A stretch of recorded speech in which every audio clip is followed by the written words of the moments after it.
भारत के क्रांतिकारियों की, भारत के स्वाधीनता संग्राम सेनानियों की जो मुखबिरी करता था, उनके खिलाफ साजिश रचता था,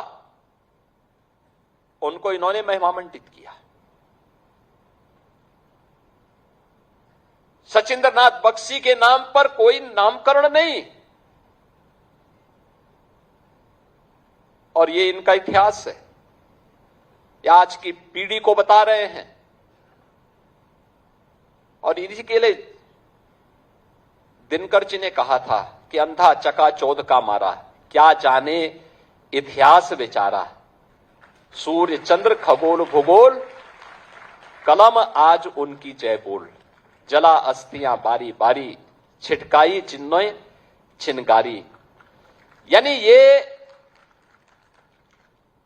जिन लोगों ने अपना पूरा जीवन समर्पित किया है, उनके कारण आज हम सब स्वाधीन हैं। आज विकास की इस एहसास में, अगर ये देश आजाद नहीं होता तो क्या राणा बेनी माधव बख्श सिंह जी के नाम पर हम लोग इस प्रकार का भव्य स्मारक बना पाते? नाम राणा बेनी माधव बख्श सिंह जी का, लेकिन काम तो इसका रायबरेली को लोगों को लेना है। रायबरेली का हर व्यक्ति से लाभान्वित होगा, रायबरेली के कार्यक्रम होंगे, सर्दी गर्मी बरसात कोई भी सीजन होगा, इस सभागार में हम लोग कार्यक्रम कर पाएंगे। और मैं स्मारक समिति से कहूंगा,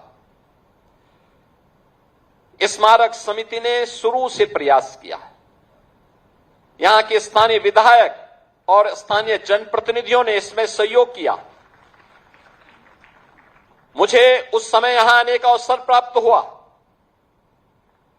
और मुझे अच्छा लगता है जब किसी स्वाधीनता संग्राम सेनानी का सम्मान होता है, जब भारत की किसी वीर सैनिक का सम्मान होता है, मुझे बहुत अच्छा लगता है, क्योंकि इन सैनिकों का सम्मान, उन क्रांतिकारियों का सम्मान, स्वाधीनता संग्राम के लिए अपना सर्वस्व न्यौछावर करने वाले उन महापुरुषों के प्रति किया जाने वाला योगदान हमें हमेशा आगे बढ़ने के लिए एक नई प्रेरणा देगा। और वही प्रेरणा प्राप्त करने के लिए हम सब इस कार्यक्रम में बढ़ चढ़ करके भाग लेते हैं, लगातार उस कार्यक्रम को आगे बढ़ाते हैं। उस कार्यक्रम की श्रृंखला में आज मुझे यहां आने का अवसर प्राप्त हुआ। लेकिन मैं राणा बेनी माधव बख्श सिंह जी की स्मृति में बनी हुई इस स्मारक समिति से जरूर कहूंगा कि फर्स्ट फेज का कार्यक्रम संपन्न हुआ। 21 करोड़ का कुल इसका बजट था, लेकिन इसमें 25 करोड़ रुपए खर्च हुए, अच्छा बन गया। सेकंड फेज का काम हो रहा है। यहां पे जब मूर्ति लगे, राणा बेनी माधव बख्श सिंह जी के साथ बीरा पासी की मूर्ति को भी लगाइए, उनके उन सहयोगियों की मूर्तियों को लगाइए, क्योंकि जब हम एक होकर के इस लड़ाई को आगे बढ़ाएंगे तो देश की स्वाधीनता बनी रहेगी।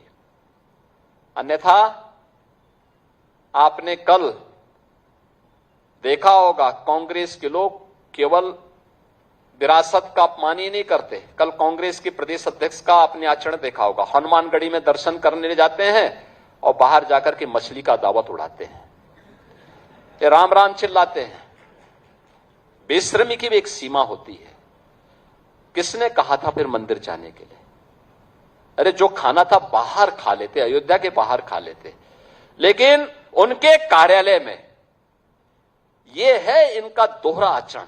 गिरगिट भी शर्मा जाता है इन लोगों के सामने, तो वो भी शर्मा जाता होगा कि मनुष्य के रूप में हमारी कौन सी ऐसी प्रजाति हो गई है कि जो वहां मंदिर में राम राम चिल्ला रहे हैं, बजरंगबली के सामने दंडवत होने का ढोंग कर रहे हैं, लेकिन बाहर जाकर के मछली की दावत उड़ा रहे हैं, मछली की दावत उड़ा रहे हैं।